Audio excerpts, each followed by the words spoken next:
আসসালামু আলাইকুম। আছেন ভালো? আচ্ছা,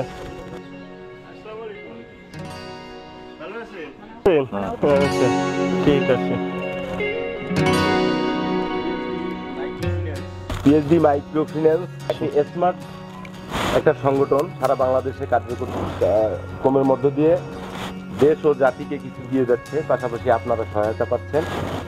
আজকের এই শুভক্ষণে শুভ দিনে আমরা আমাদের এই যে গাছের চারা বিতরণ কর্মসূচির পিএসডি মাইক্রো ফিন্যান্সের পক্ষ থেকে আমাদের এই রহিশবাগ তথা সারপুকুরের চালু খরিদাসে পত্র এলাকার সম্মানিত গ্রাহকবৃন্দ এবং সম্মানিত অতিথিবৃন্দ এবং মা বোনেরা, এলাকাবাসী, আপনাদেরকে আমাদের এই প্রতিষ্ঠানের পক্ষ থেকে আন্তরিক